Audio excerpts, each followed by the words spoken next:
My Quran Time ini dibawakan khas kepada anda oleh Mufas.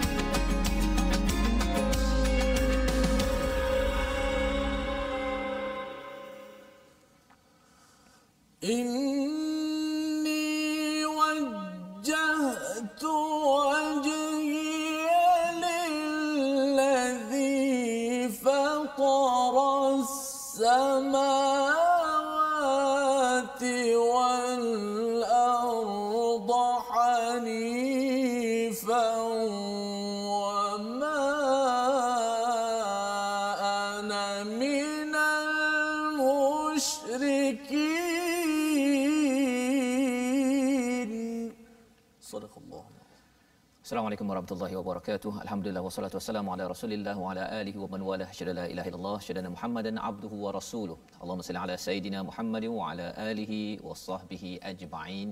Amma ba'du. Apa khabar tuan-tuan dan puan yang dirahmati Allah sekalian? Kita bertemu pada hari ini dalam My Quran Time baca faham amal.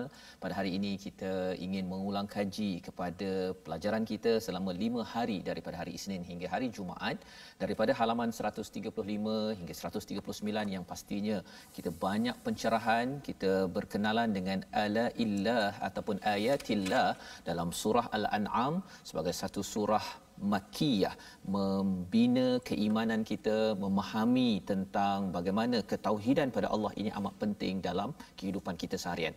Pada hari ini kita bersama dengan tetamu istimewa kita untuk mencerahkan lagi, mengulang kaji apa yang telah kita belajar. Kita bersama dengan Al-Fadhil Ustaz Dr. Arif. Apa khabar Ustaz? Sihat, alhamdulillah. Ahlan wa sahlan. Okey, alhamdulillah. Memang nak selalu jemput selalu ni peluang untuk saya belajar bersama tuan-tuan yang berada di rumah, dan juga Al-Fadhil Ustaz Tirmizi. Apa khabar Ustaz? Baik, alhamdulillah. Alhamdulillah Ustaz ya. Apa perasaan Ustaz bersama dengan surah Al-An'am berbanding dengan surah Al-Maidah sebelum ini? Masya-Allah, dia punya struktur ayat dia agak berbeza daripada surah Al-Maidah. Yeah. Dan alhamdulillah, mudah-mudahan dapat memberikan kepada kita sesuatu yang baru lagi, insya-Allah. Ya, betul ya. Jadi di situ ada beza ya, surah Al-Maidah ataupun surah Al-Baqarah, Dr. Arif ya. Berbeza betul dia punya gaya bahasa dia punya peraturan dia. Tetapi kalau dalam surah Al-An'am ni, kalau boleh sebelum kita mula pada surah Al-Fatihah bersama dengan Ustaz Tirmizi, mungkin Ustaz Dr. Arif boleh cerahkan sikit apa beza surah Makkiyah dengan Madaniyah ini sendiri. Okey. Bismillahirrahmanirrahim. Alhamdulillah wassalatu wassalamu ala Rasulillah wa ala alihi wa sahbihi wa mawalah. Jadi ini saya agak terkejut sikit sebab kebiasaannya kita akan dengar Fatihah dulu kan. Boleh lepas ni kita baca Fatihah pun boleh. Surah Al-An'am macam yang Ustaz Fazrul sebut, dia adalah satu surah Makkiyah kan.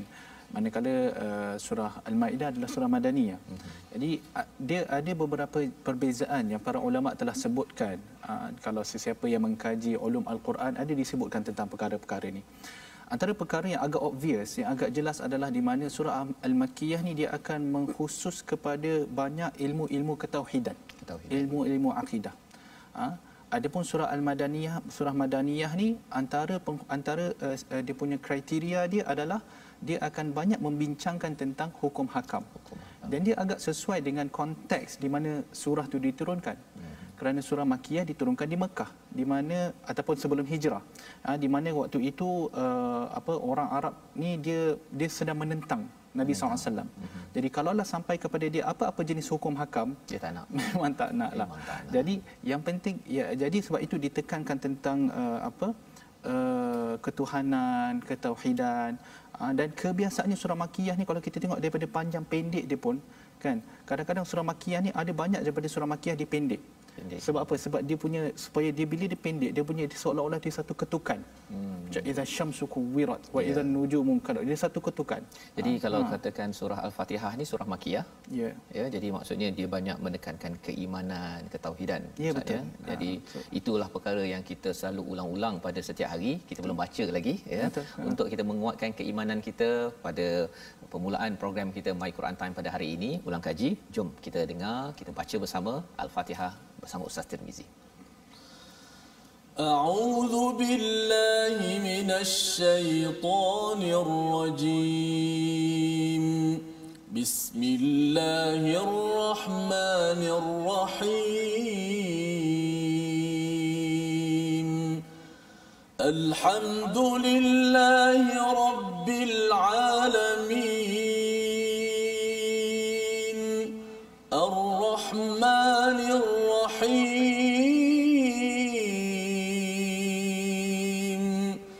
مالك يوم الدين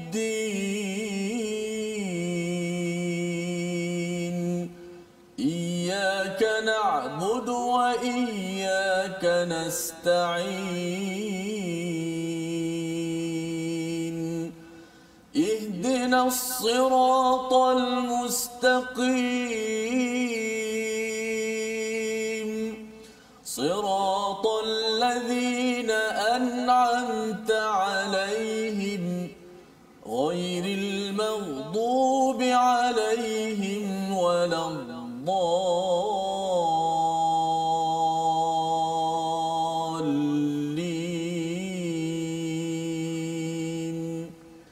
Amin ya rabbal alamin. Begitulah bacaan daripada surah Al-Fatihah sebagai penguat iman kita, Dr. Arif ya. Yang dimaklumkan tadi, bila kita pada setiap hari membaca surah Al-Fatihah dalam solat kita, walaupun kita mungkin bercakap tentang undang-undang, tetapi kita masih lagi perlukan keimanan itu dibina, diutuhkan. Kerana kalau ianya lemah, bila kita ada sumber peraturan, kita nak melaksanakan peraturan, kita mungkin akan rasa lemah, dan itu yang dimaklumkan oleh Dr. Arif sebentar tadi, Doktor ya. Jadi kalau katakan dari segi susunan surah dalam Al-Quran ini, dia ada Fatihah, kemudian Baqarah, Ali Imran, An-Nisa, ini penuh dengan Madaniyah. Kemudian masuk pada surah Al-An'am ni Makkiyah kan. Jadi susunan ini kalau Ustaz boleh, Doktor boleh terangkan sikit dia punya ada tak dia punya implikasinya bila Baqarah dulu mula kan, pasal itu boleh kata berat juga tu, tapi susunannya itulah yang berada dalam Al-Quran, berbanding dengan surah Makkiyah ni baru muncul pada surah nombor 6, surah Al-An'am. Kalau Doktor boleh cerahkan sedikit pada hari ini. Wallahu a'lam. Bismillahirrahmanirrahim. Jadi menarik soalan yang Ustaz bagi tu, di mana penyusunan surah ni, apa yang kita panggil antara awal ni kita panggil dia pakai sab'u tiwal. Sab'u tiwal. Jadi sab'u tiwal ni dia bermula dengan Baqarah, Ali Imran, sampailah ke akhirnya dia akan habis pada Al-A'raf. Al-A'raf kalau tak silap saya. Jadi penyusunan ni adalah satu penyusunan kalau apa yang ulama kata, yang sab'u tiwal yang pertama ni kita boleh anggap dia sebagai tauqifiyah. Tauqifiyah rasanya. Dia adalah kerana susunan ni adalah susunan surah ni dia memang ditetapkan oleh Nabi sallallahu alaihi wasallam sendiri. Jadi minta maaf Ustaz, tentang nak menjawab soalan Ustaz itu, adakah terdapat hikmah-hikmah yang tertentu yang tu saya tidak tahu jawapan yang jelas yang boleh membincangkan tentang benda ini. Mungkin benda yang perlu saya cari lebih lah, benda yang perlu saya kaji lebih. Tapi insya-Allah nanti kalau ada soalan, ada jawapan yang lebih kuat, mungkin insya-Allah nanti saya akan datangkan kemudian. Okey. Jadi pasal dia adalah satu perkara yang mungkin keluar daripada tuan-tuan perempuan yang membaca Al-Quran ini sendiri kan. Tapi masih lagi kita, sebagaimana Dr. Arif maklumkan tadi, ulang kaji hari ini mungkin kita bawa pada ulang kaji yang akan datang soalan yang sama. Kami kena jemput Ustaz Dr. Arif lagi lah untuk menjawab soalan ini. Jadi kita nak melihat kepada halaman 135 di mana di sini Allah menerangkan tentang kuasa Allah Subhanahu Wa Taala. Pada ayat 61 itu Allah ini adalah Al-Qahir, ya, penguasa fauqa ibadi, ya, dan Allah menghantarkan para malaikat yang menjadi penjaga kepada kehidupan kita sampai saat kepada kematian, ya. Dan kalau kita pergi sampai kepada ayat yang ke-64 itu ada diceritakan tentang kuasa Allah Subhanahu Wa Taala. Qulillahu yunajjikum, ya. Saya mungkin nak minta Ustaz Tirmizi kita membaca dahulu daripada ayat yang ke-63 kemudian ayat 64. Pasal ayat 63 64 ini dimulakan dengan qul. Mengapa ada qul dekat sini, dan dua-duanya ada perkataan yunajjikum. Mungkin kita perlukan pencerahan daripada doktor selepas ini. Kita baca dahulu ayat 63 hingga ayat 64 insya-Allah. Auzubillahi minasyaitanir rajim. قل من ينجيكم من ظلمات البر البحر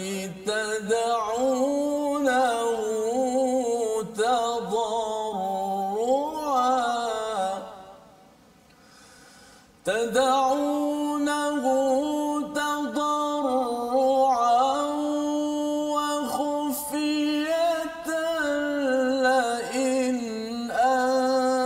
أنجانا من هذه لنكونن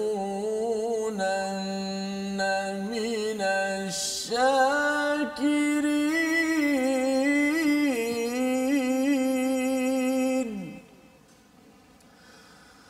قل الله ينجيكم منها ومن كل كرب ثم أنتم تشركون.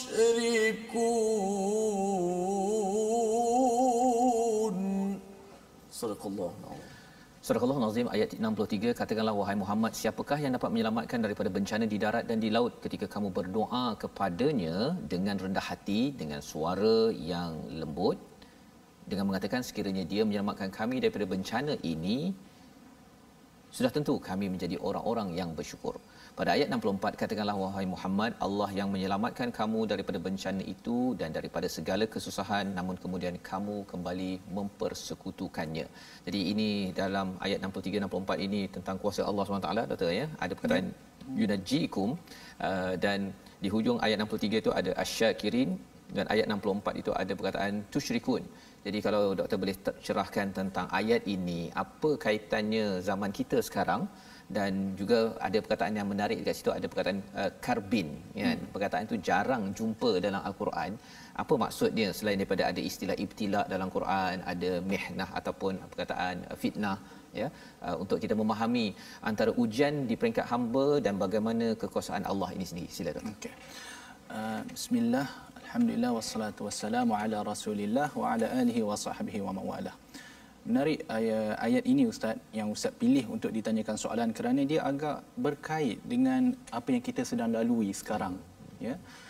Di mana ayat ini menceritakan tentang satu budaya orang Arab sebenarnya, yang mana mereka ini, orang Arab ni dia mempersekutukan Allah Subhanahu Wa Taala mengikut keadaan.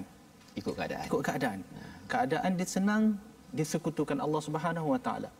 Tetapi keadaan di mana dia betul-betul berada dalam satu keadaan yang sangat sukar, contohnya kalau dalam ayat ni, yunajjikum min dhulumatil barri wal bahr, bila berada dalam kegelapan di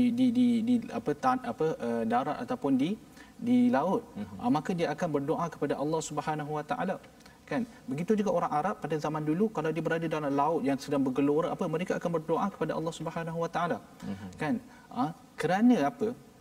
Menarik Ustaz, kerana mereka ni, orang Arab ni, mereka menyembah berhala-berhala yang lain ini dengan harapan agar berhala-berhala ini boleh memberi syafaat di depan Allah Subhanahu Wa Taala. Disebutkan liqarribuna ila Allahi zulfa, ya, untuk mendekatkan mereka ini kepada Allah Subhanahu Wa Taala. Jadi bila mana mereka berada dalam keadaan yang sukar, dah tak fikir dah yang sanggup memberikan syafaat, dia fikir pada yang boleh menyelamatkan tu. Terus direct kan. Bila diminta pada Allah Subhanahu Wa Taala, maka di situ boleh nampak, kan, di mana syirik orang Arab Quraisy pada ketika itu adalah benda yang tidak konsisten. Dia tidak konsisten.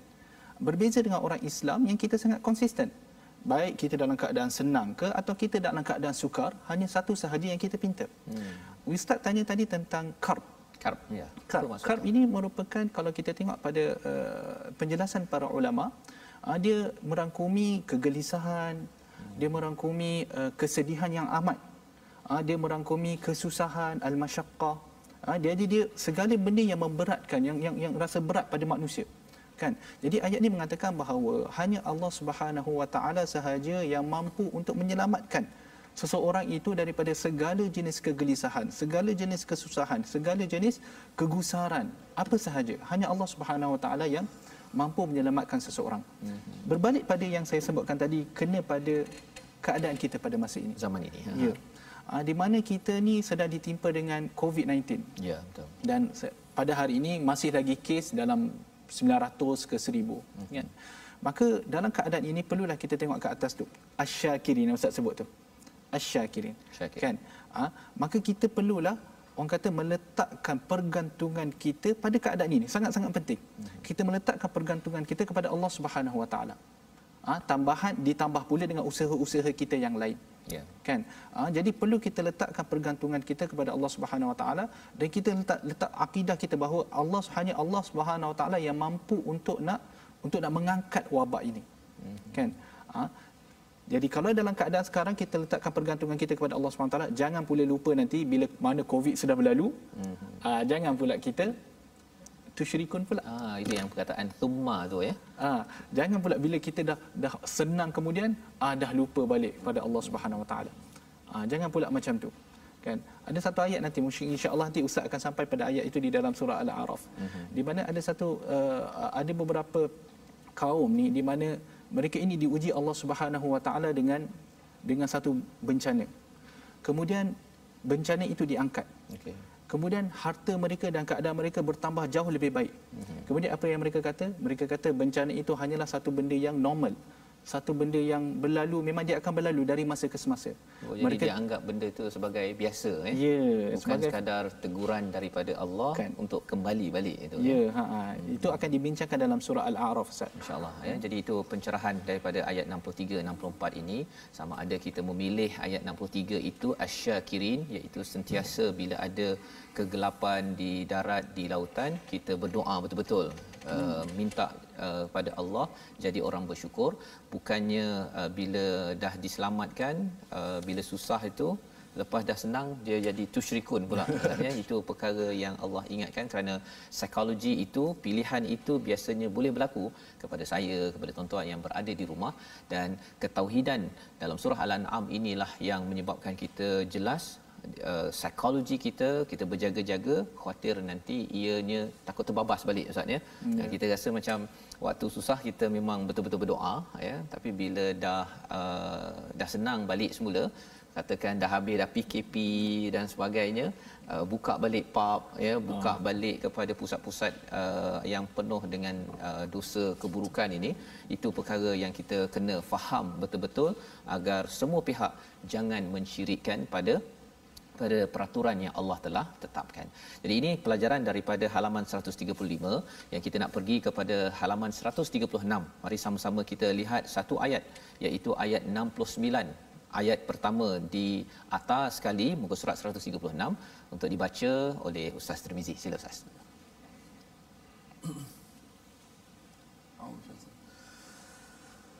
Wa ma 'alal ladzina yattaquna min hisabihim min syai'in walakin dhikra la'allahum yattaqun.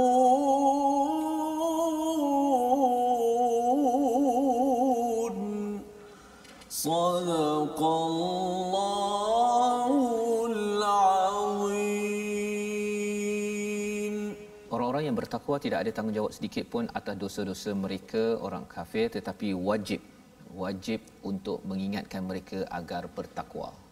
Ayat ni pendek je doktor, tapi dia ada satu peringatan besar ni.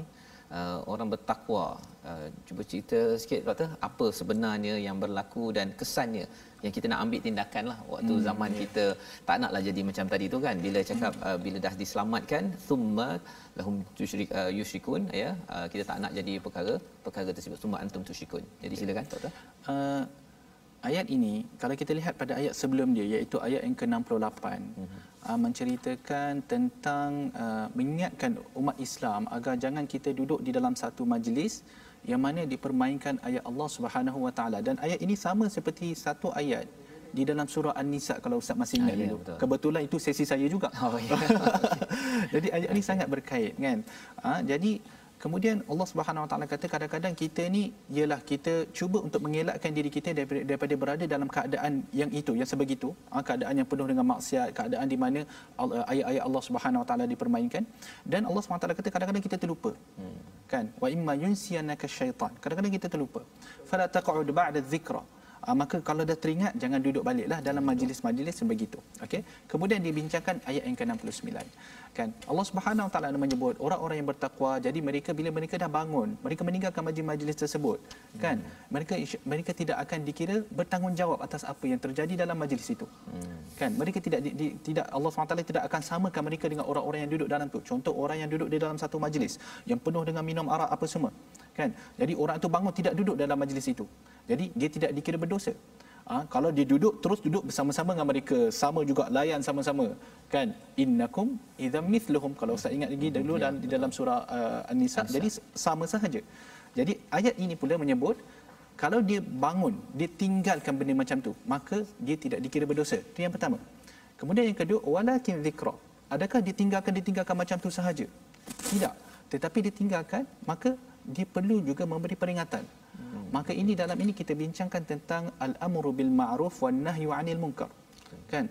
Kerana keistimewaan umat yang Allah Subhanahu Wa Taala pilih sebagai umat yang terakhir ini disebutkan di dalam surah Ali Imran, kalau tuan-tuan dan puan-puan semua masih ingat, di mana Allah Subhanahu Wa Taala menyebut kuntum khaira ummah. Antum ni, awak ni semua adalah umat Islam, adalah sebaik-baik umat. Kenapa? Ta'muruna bil ma'ruf wa tanhauna 'anil munkar. Kamu menyuruh kepada kebaikan dan kamu mencegah kemungkaran. Wa tu'minuna billah, dan kamu beriman kepada Allah Subhanahu Wa Taala. Jadi peranan kita perlu kita faham bahawa adalah wajib bagi setiap muslim untuk melaksanakan al-amru bil ma'ruf dan juga mencegah kemungkaran mengikut kemampuan masing-masing.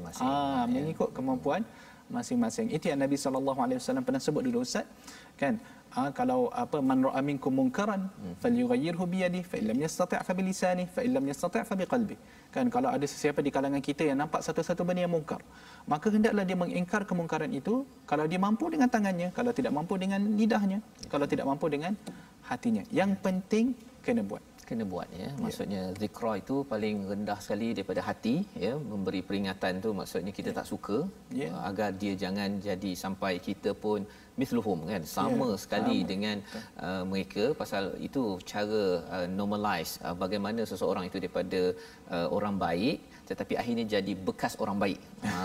Kan, ini satu istilah yang baru ni ada satu forum wacana, beliau adalah bekas panduan.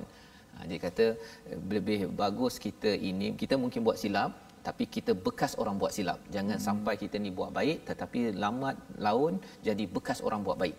Rupanya bagaimana nak jadi bekas orang buat baik? Kan, bukanlah macam maksudnya suruh jadi bekas orang buat baik. Salah satunya duduk bersama ya. Istilahnya kalau Terengganu apa Ustaz? Menyenggeng ya. Menyenggeng sekali dengan orang yang istilahnya melupakan, membuatmu lupa di kalangan syaitan ya, ataupun orang-orang yang tidak ingin kepada Allah SWT. Jadi peranan ataupun fungsi pada ayat 69 ini bagi kita semua, tuan-tuan mungkin dekat Facebook boleh share ya, boleh komen kata saya tak setuju, ataupun kalau perkara itu tuan-tuan ada kuasa ya, maka kita sebagai pemimpin akan melaksanakan apa yang perlu kita baiki, tetapi bukan untuk diolok-olok ataupun digurau sendakan hal-hal agama yang mentauhidkan Allah Subhanahu taala. Jadi ini pelajaran daripada halaman 136. Kita berehat sebentar, kita sambung kembali My Quran Time, baca faham amal insya-Allah.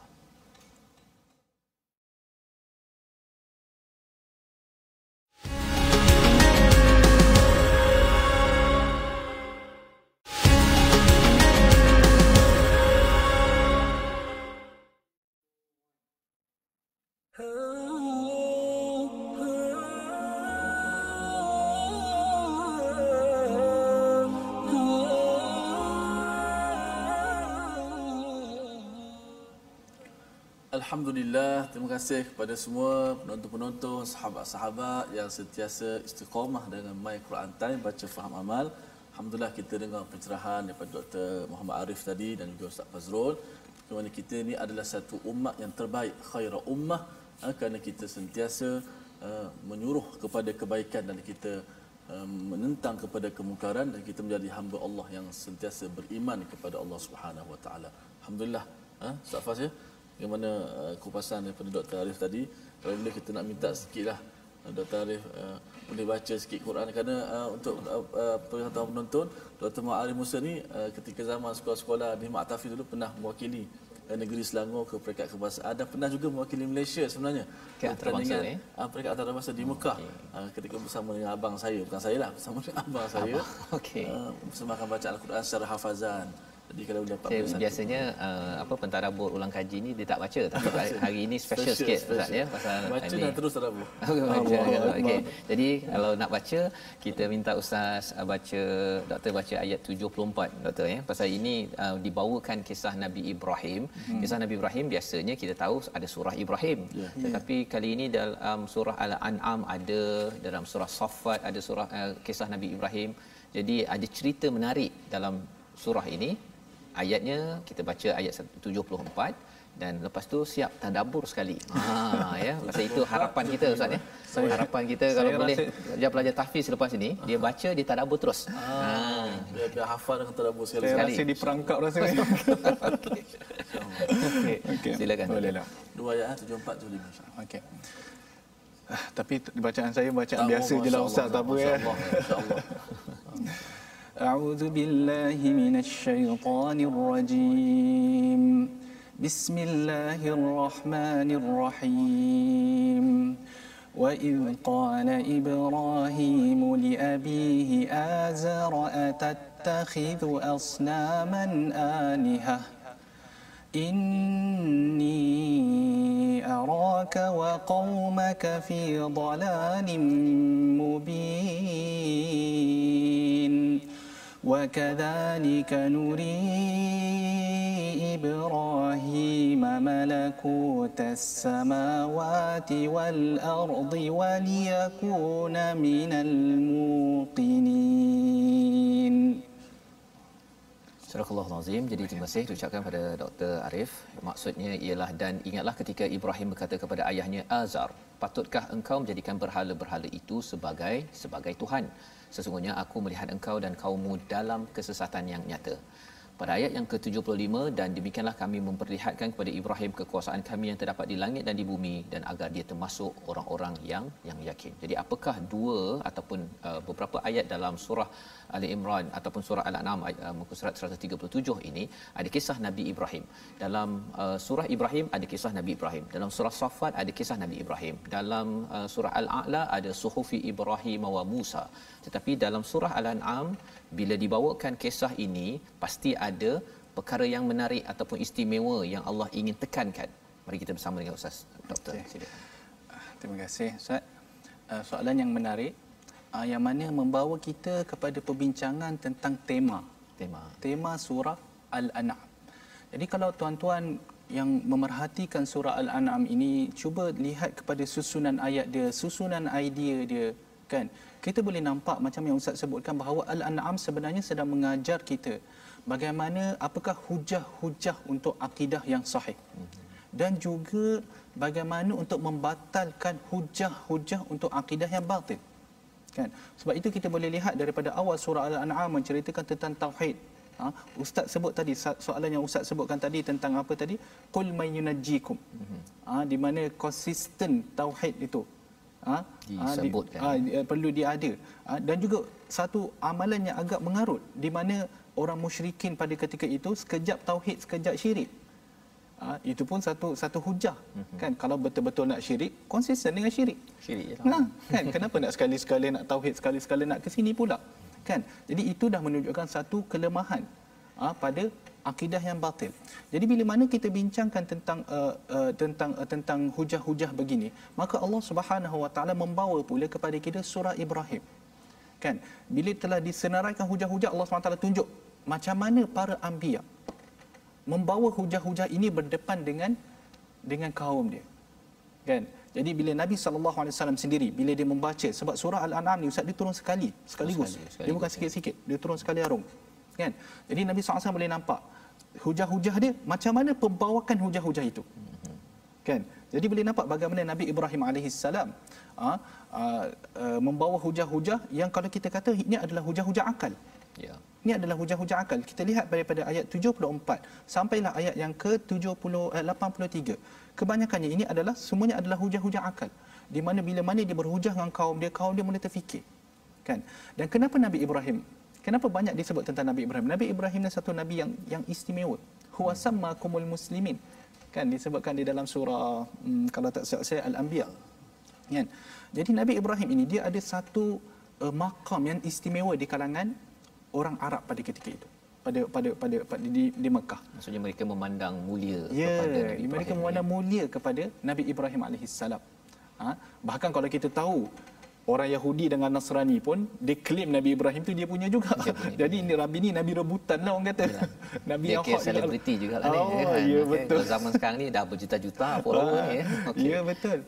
Jadi Nabi Ibrahim ni satu nabi yang di mana di bawah dia ada zuriat-zuriat para anbiya. Kan Nabi Ibrahim. Jadi sebab itu dibawakan Nabi Ibrahim dan bila Nabi SAW baca dia termotivated untuk meneruskan dakwah yang dibawa oleh Nabi Ibrahim AS. Jadi menjawab soalan Ustaz tadi, kenapa kisah Nabi Ibrahim diletak? Dia nak menunjukkan bagaimana nak apply. Apa yang saya nampak, bagaimana aplikasi hujah-hujah yang disebutkan sebelum ini, bagaimana nanti akan kalau kita nak bawa berdepan dengan orang-orang musyrikin yang mensyirikkan Allah Subhanahu Wa Taala dengan makhluk-makhluk yang lain. Jadi maksudnya dalam surah Al-An'am ini kisah Nabi Ibrahim diambil sudut tauhidnya. Ya, hujah. Kalau katakan dalam surah Saffat itu mungkin pasal pengorbanan, dia ada pelbagai sudut daripada Nabi Ibrahim itu yang dibawakan dan seperti yang kita maklum bahawa Quran ini bukan buku cerita. Ya, kalau buku cerita tu daripada awal sampai akhirnya ialah Nabi Ibrahim dan biasanya ikut kronologi Ustaz ni kan, ikut masa. Tetapi Quran bukannya kitab cerita tetapi kitab hidayah yang Allah nak beri hidayah pasal tauhid. Okey, di sini ada kisahnya untuk kita faham yang kita belajar, yang kita sudah pun baca pada minggu ini.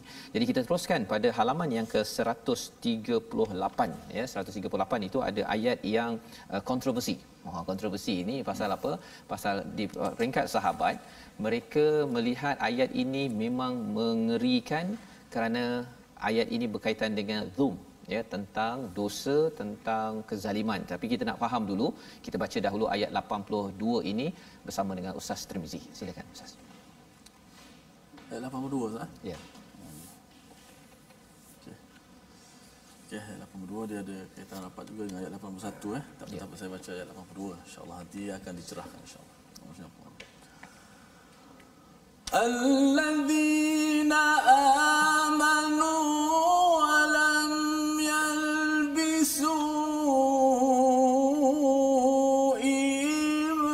إيمانهم بظلم أولئك لهم الأمن وهم مهتدون.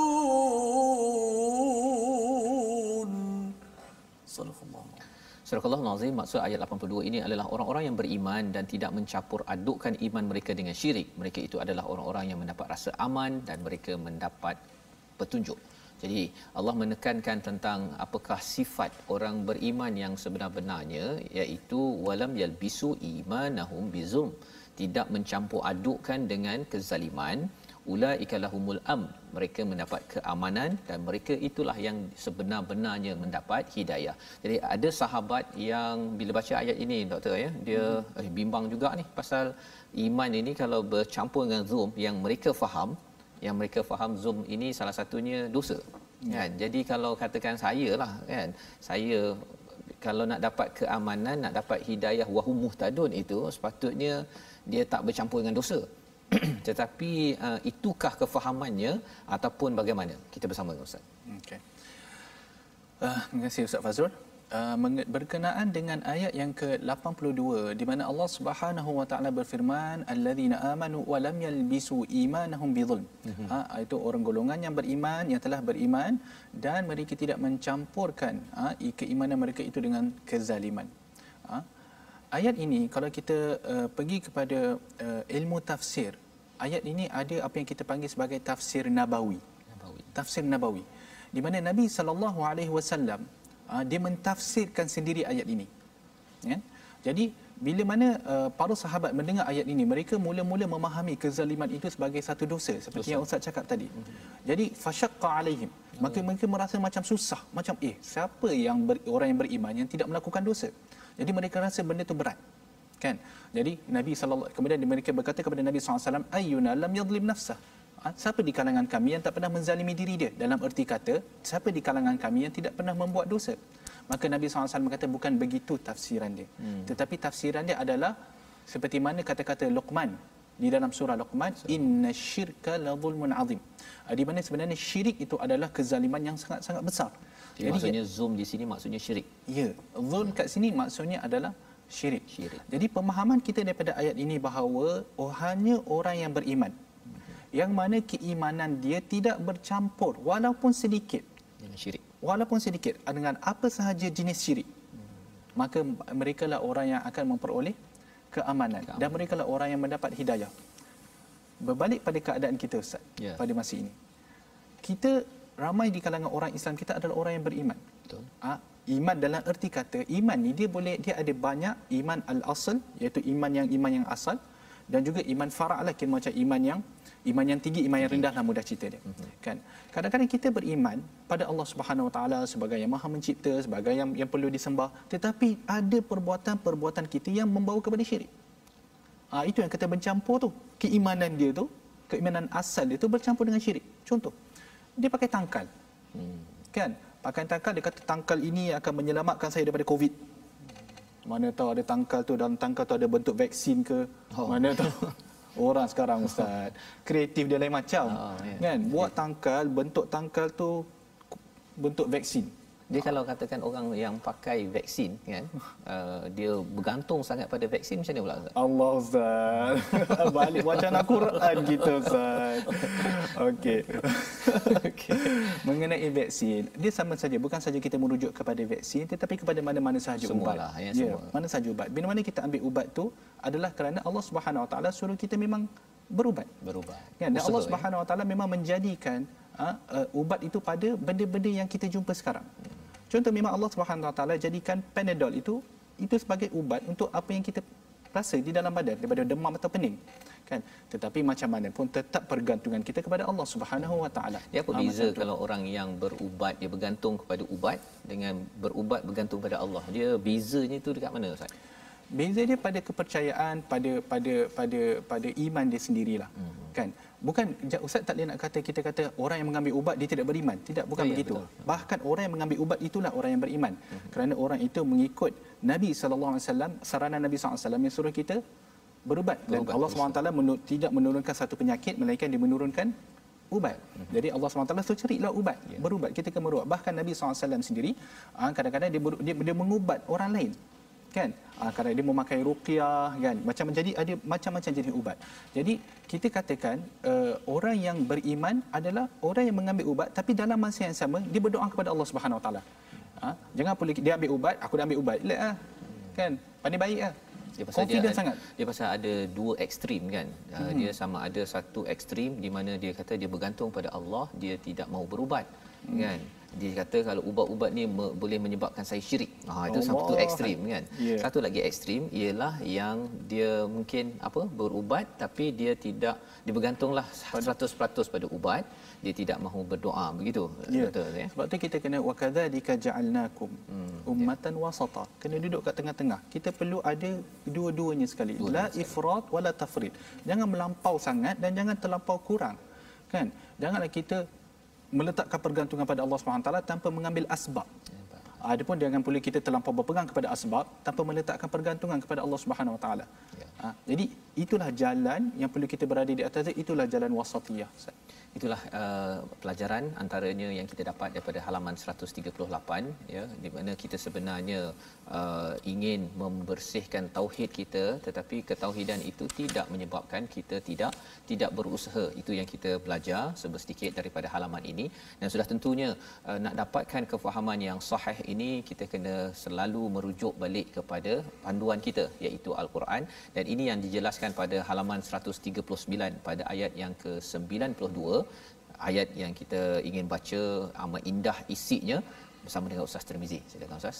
Ayat apa Ustaz? 92. 92, masya-Allah. وهذا كتاب أنزلناه مبارك مصدق الذي بين يديه ولتنذر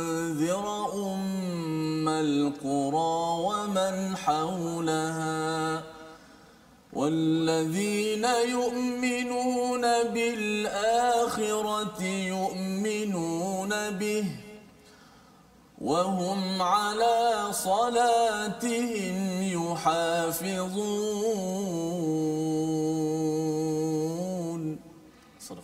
Surah Al-Azim ayat 92 ini menjelaskan kepada kita, dan ini Al-Quran, kitab yang telah kami turunkan dengan penuh barakah, dengan penuh berkah, membenarkan kitab-kitab yang diturunkan sebelumnya, dan agar engkau memberi peringatan kepada penduduk Ummul Qura di Mekah dan orang-orang yang ada di sekitarnya. Orang-orang yang beriman kepada kehidupan akhirat sudah tentu beriman kepadanya, dan mereka selalu memelihara solatnya. Wahum ala salatihim yuhafizun. Jadi ini adalah panduan ataupun nasihat daripada Allah Subhanahu Wa Taala menjadikan kitab Al-Quran ini yang penuh dengan barakah, ya, dan di sini diletakkan istilah walitunzira ummal qura wa man haulaha, memberi peringatan kepada Ummul Qura dan juga sekitarnya. Jadi kalau saya boleh ceritakan tentang Al-Quran ini penuh barakah itu satu, tapi yang keduanya Ustaz, Ummul Qura dan waman haulaha ini, dia haulaha tu haulnya tu sampai mana sebenarnya? Sila. Terima kasih Ustaz. Tentang Al-Quran, keberkatan Al-Quran ini saya rasa telah banyak dibincangkan di dalam sesi kita dan juga di dalam banyak dibincangkan di luar sana. Bahawa Al-Quran ini satu benda yang berkat. Yang mana ia akan membawa banyak kebaikan kepada diri individu seseorang, kepada masyarakat, kepada negara, membawa kebaikan di dunia dan juga membawa kebaikan lebih-lebih lagi di akhirat. Memberi syafaat kepada pembaca dia, menjaga pembaca dia daripada pelbagai maksiat. Dan kalau nak cerita keberkatan Al-Quran, Ustaz, kena buat sesi lain. Sesi lain ni. Banyak. Okay, kita buat wacana lain Ustaz ni. Keberkatan Al-Quran ini sendiri, kan? baik. Tu mungkin boleh terus kepada Ummul Qura tadi. Mengapa dia fokus pada Ummul Qura? Kenapa Ummul Qura? Jadi Ummul Qura ini kerana pertama sekali walitunzira Ummul Qura. Kan saya sebutkan tadi bahawa surah Al-An'am adalah diturunkan di Mekah sebelum hijrah. Jadi Allah Subhanahu Wa Taala menyebut supaya Allah Subhanahu Wa Taala menurunkan Al-Quran kepada Nabi sallallahu alaihi wasallam agar Nabi sallallahu alaihi wasallam memberi peringatan pertama sekali kepada Ummul Qura, kepada orang yang di sekeliling dia di kota Mekah. Ummul Qura ni bermaksud kota Mekah. Di kota Mekah sendiri. Kan? Kerana bila kita berdakwah, mulakan dengan orang yang dekat dengan kita. Kan? Jadi sebab itu di dalam ayat yang lain Allah Subhanahu Wa Taala menyebut wa anzir ashiratakal aqrabin. Muhammad, berikanlah peringatan kepada ahli keluargamu yang dekat dahulu. Jadi dalam konteks ini berilah kepada Ummul Qura, orang Mekah itu dahulu. Kan? Wa man haulaha, dan kemudian waman haula yang sekeliling dia. Yang ulama sebutkan waman haulaha ini min masyariqil ard ila magharibiha. Maksudnya seluruh dunia. Bahkan disebutkan di dalam hadis Nabi SAW, wa bu'ithtu ila nasi kaffah. Nabi SAW dibangkitkan. Antara Nabi SAW dia ada 5 keistimewaan yang ada pada diri dia yang tidak ada pada para anbiya yang sebelum ni. Keistimewaan dia antara yang kita nak sebutkan di sini adalah wa bu'ithtu kullu nabi yub'atsu ila qaumih. Setiap nabi itu dibangkitkan kepada kaum dia sendiri. Tetapi Nabi SAW dibangkitkan untuk seluruh umat manusia. Jadi di dalam ayat ini Allah Subhanahu Wa Taala menyebut Ummul Qura. Kenapa dinamakan Ummul Qura? Apa maksud Ummul Qura? Ummul Qura ni adalah ibu bagi segala kota. Kerana itu menunjukkan kemuliaan kota Mekah. Dia seolah-olah satu ibu, satu asal. Kerana di situlah berputiknya dakwah Islamiyah yang berkembang kepada semua tempat. Di situlah adanya Kaabah, kan? Dan juga di situlah orang kata fadilat segala fadilat yang tidak ada pada tempat-tempat yang lain. Dalam masa yang sama Ustaz, bila Nabi SAW bila dia baca ayat ini, seolah-olah kan Nabi SAW tahu bahawa dakwah dia akan berkembang. Jadi maksudnya ketika Nabi ini menghadapi cabaran, turun ayat ini dalam satu malam itu, maksudnya Ummul Qura ataupun Mekah ini akan jadi satu pusat dan ia akan berkembang. Ya, jadi amat optimis Nabi ketika membaca ayat ini. Kerana sebenarnya ini dia berkhabaran bahawa dakwah dia akan ada orang lain, dia akan berkembang ke satu dunia. Walaupun pada keadaan itu hanya di Mekah penuh dengan kesusahan, penuh dengan bahaya, tapi dakwahnya akan berkembang. Dan kalau zaman sekarang kalau kita ambil kaedah itu, maksudnya selagi ada Mekah dengan Kaabahnya itu, Kalau orang kata bahawa dunia ini sudah cacam merbak ya, pelbagai cabaran yang ada, selagi ada Mekah dan ada Kaabah itu, dakwah ini tetap juga akan mekar satu dunia, insya-Allah. Insya-Allah ya. Jadi terima kasih ucapkan pada doktor untuk mencerahkan, dan kita doa pada Allah SWT. Kita dah lama tak dapat pergi ke Mekah dah Ustaz ya, peluang Allahu itu, Akbar. tetapi Betul. kita doakan ada peluang nanti mungkin dengan doktor ke kan, Amin. kita Allahumma amin. dapat ke sana balik semula Allahumma amin. untuk kita sama-sama menghargai kepada perjuangan Nabi bersama dengan Al-Quran. Kita akhiri dengan doa ringkas bersama dengan doktor, silakan.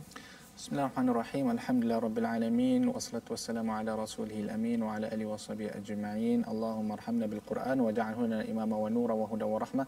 Allahumma dhakkirna minhu ma nusina wa 'allimna minhu ma jahilna warzuqna tilawatahu ana al-laili wa atrafan nahar waj'alhu lana hujjatan ya rabbal alamin walhamdulillahi rabbil alamin. Amin ya rabbal alamin. Moga Allah menjadikan kita sentiasa bersama Al-Quran pada waktu malam dan siang, dan kita menjadikan Al-Quran ini sebagai satu pedoman ya.